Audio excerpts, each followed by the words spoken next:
Hai semuanya, ketemu lagi di podcast Cuap-Cuap Cuan. Dan kali ini ada gue, Alin.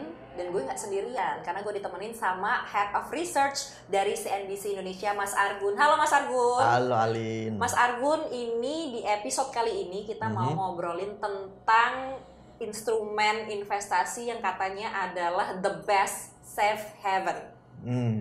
Yaitu adalah emas. Yang dari zaman dulu kayaknya dari zaman Firaun ya. Kalau budi-budi kekayaan itu bentuknya adalah berupa emas gitu. Dan ternyata emas ini masih diminati sampai sekarang dan masih terbukti ya Mas Argun ya, bahwa emas ini adalah instrumen investasi yang hitungannya adalah safe haven atau bisa menyelamatkan nilai uang kita atau nilai harta kita, Mas Argun. Iya. Benar? Masih benar sampai sekarang? Sampai sekarang kalau kita bicara emas sebagai lindung nilai, ya benar. Karena dalam sejarahnya emas itu sudah muncul dan dipakai sebagai, bahkan sebagai nilai tukar itu sejak zaman Romawi kuno. Dan mereka, orang Romawi pakai apa namanya? Mereka menyebut mata uangnya sebagai denarius. Apa tuh? 1 denarius, 2 denarius. Jadi kalau kita rupiah mereka denarius. Iya. Nah, kalau di Arab kemudian dipakai dengan istilah dinar. Nah, itu dia. Mata uang emas Arab tuh berasal dari Romawi ya. Asalnya gitu. Dan ya. itu dipakai untuk melindungi nilai. Jadi ada istilah dulu zaman Nabi misalnya hadis tuh.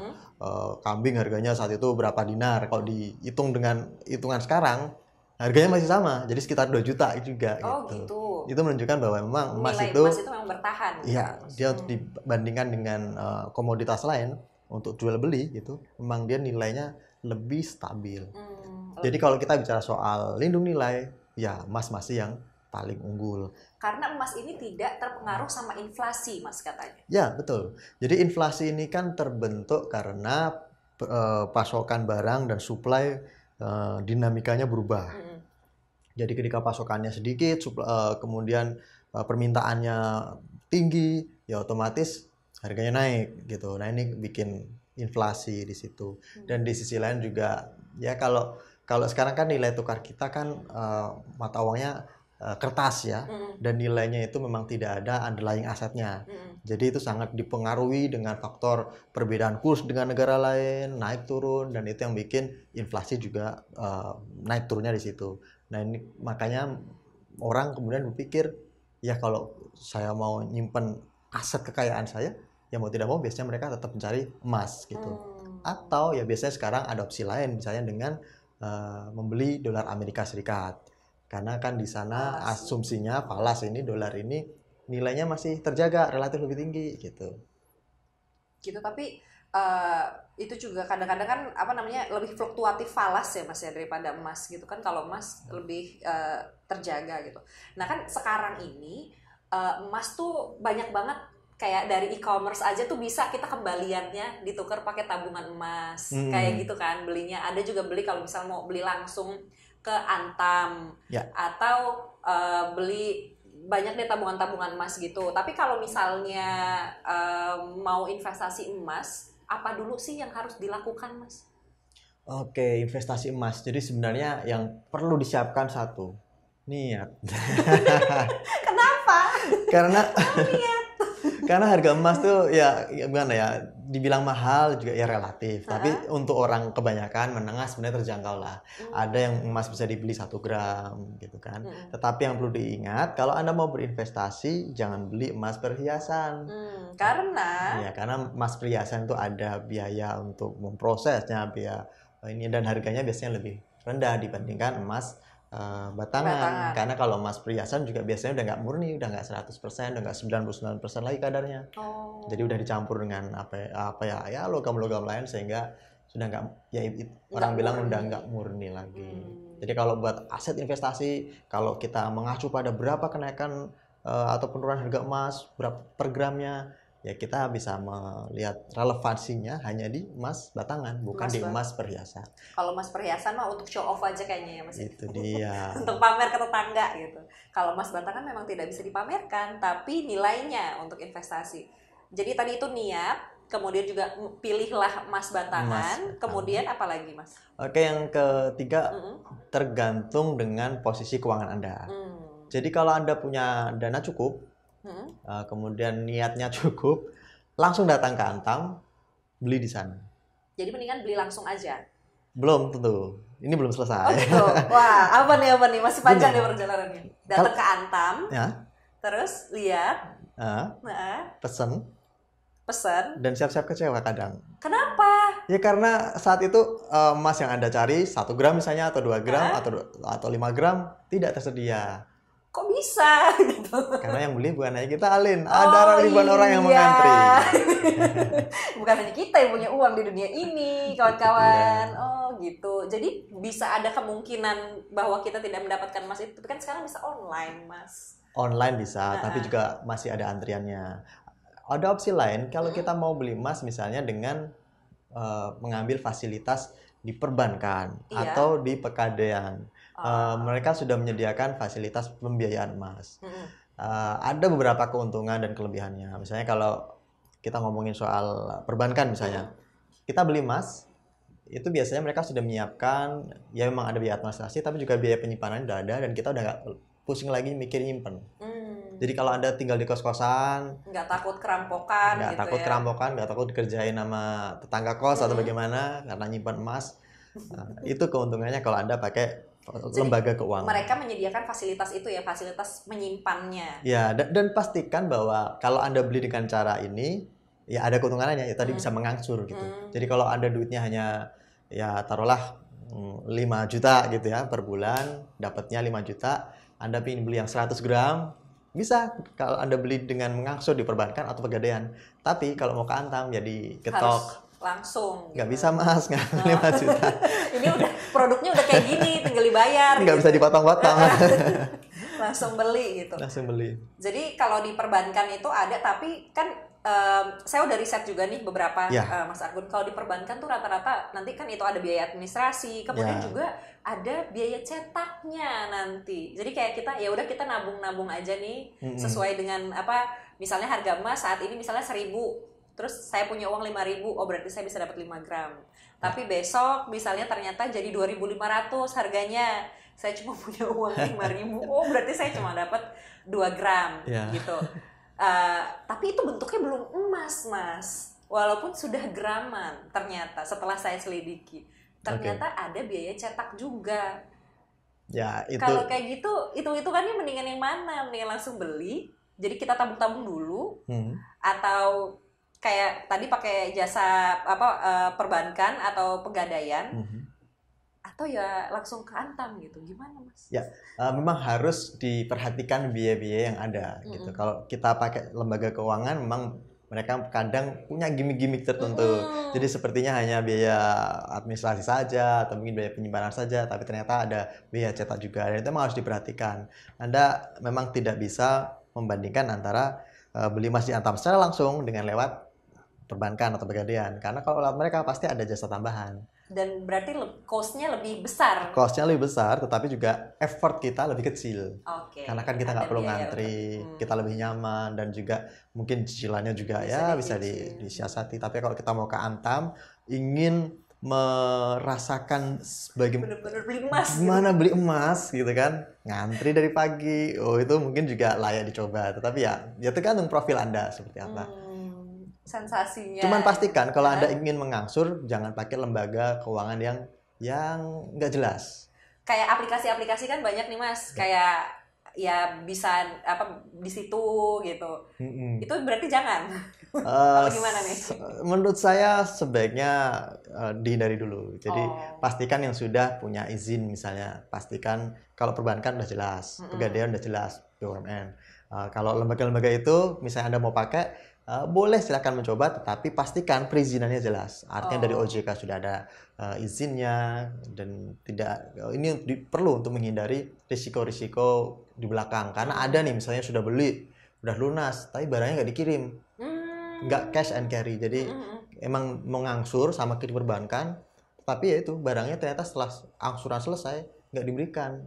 Nah, risiko ini yang biasanya harus diantisipasi ketika nanti kita investasi emas dengan aplikasi-aplikasi tersebut.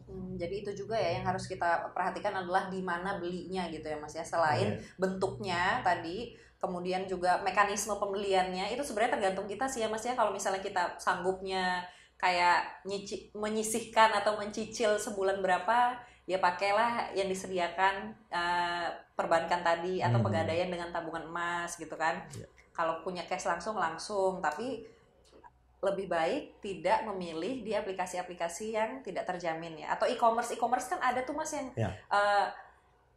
misalnya kita ada kembalian berapa gitu, kayak 200 perak gitu, ini dimasukkan ke tabungan emas gitu, itu juga mendingan nggak usah. Atau kalau saya menilai ya mungkin itu bentuk baru, dan karena kadang kita belum terlalu mengenal dengan sesuatu yang asing, maka kalau saya pribadi sih menganggap itu perlu dilihat lebih jauh.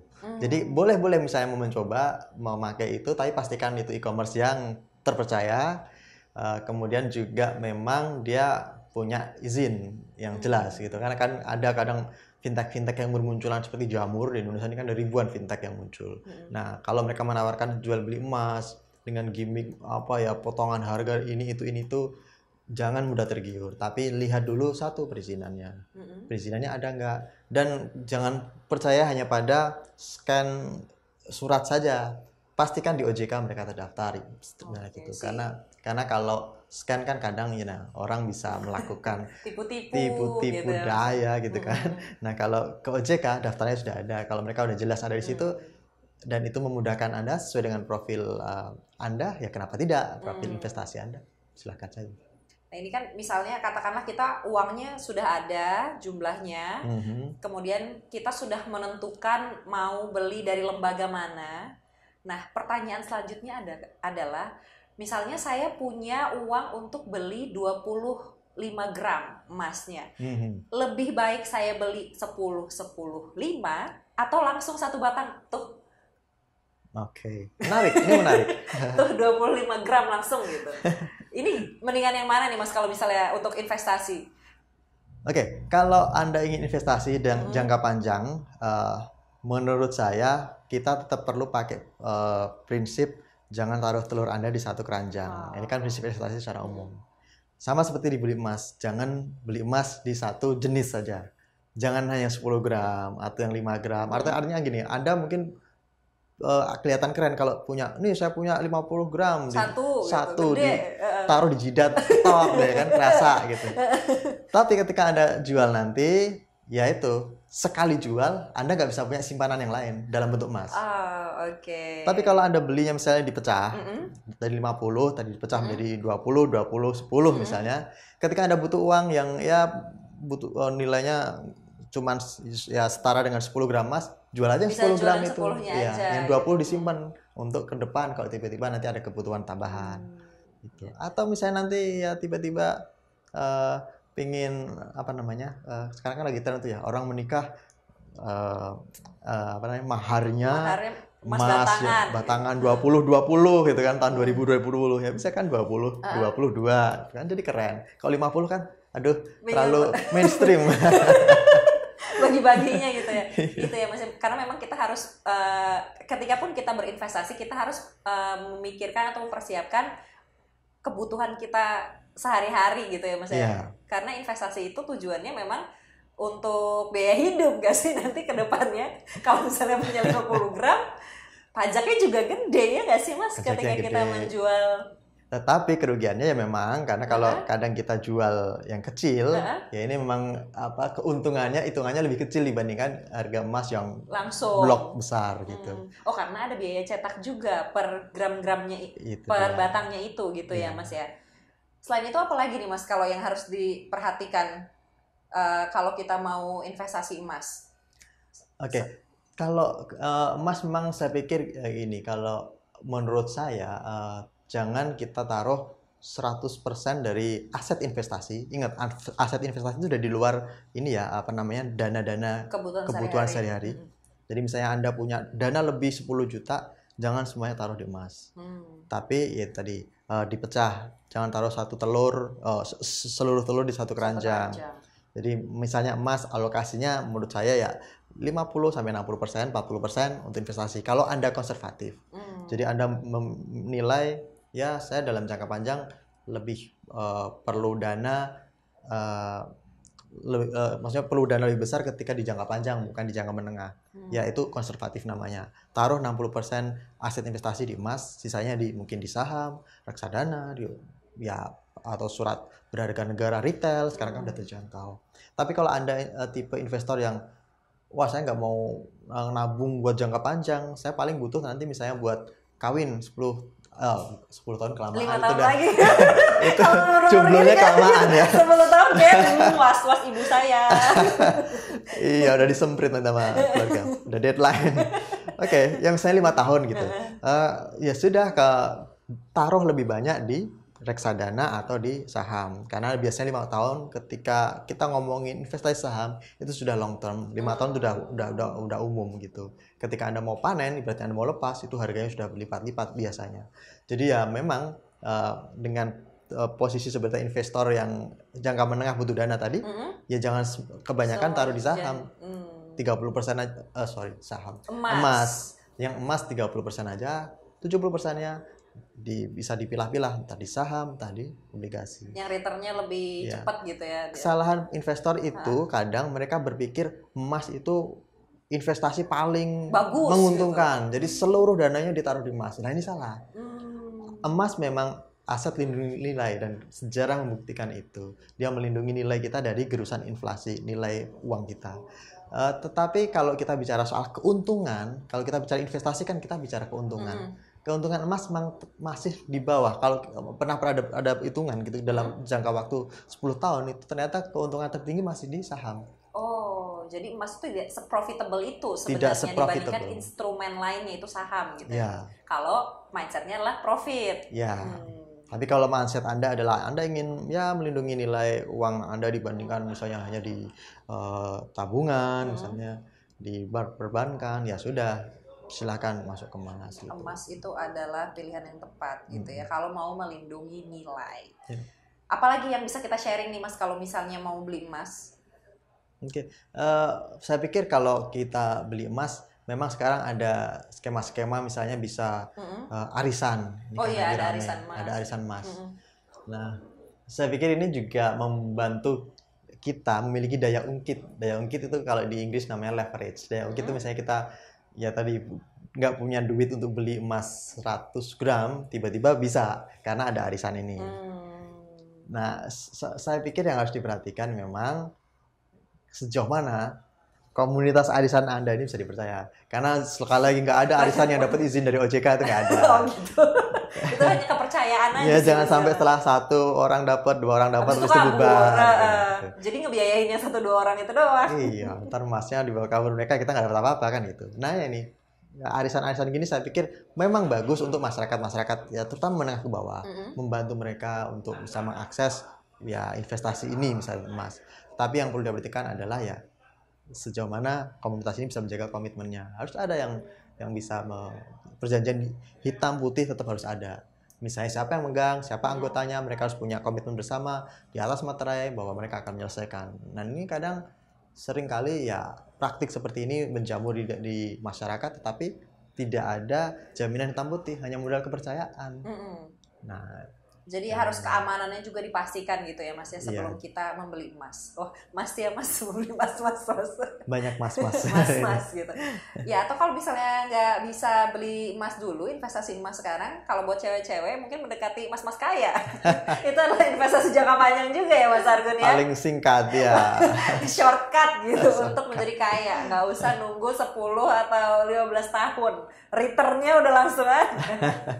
Tapi jangan lupa, mas-mas tuh depresiasinya juga cepet. Apanya? Sekarang atletis, besok udah gembrol. 5 tahun lagi ya, itu dia. Kalau emas penurunan nilai, kalau logam mulia ini kan tetap berkilau nilainya. Makin lama disimpan malah makin ini. Iya. Nilainya makin tinggi gitu, nggak kayak Mas Argun. Jangan. Nilainya menurun. Ya udah Mas Argun, kita kayaknya sudah cukup lengkap membahas tentang emas. Nanti di episode-episode lainnya kita akan ngebahas tentang investasi lain, instrumen investasi lain, tips investasi lain. Pokoknya di cuap-cuap cuan ini intinya adalah bagaimana kita semua dapat meraih cuan bersama.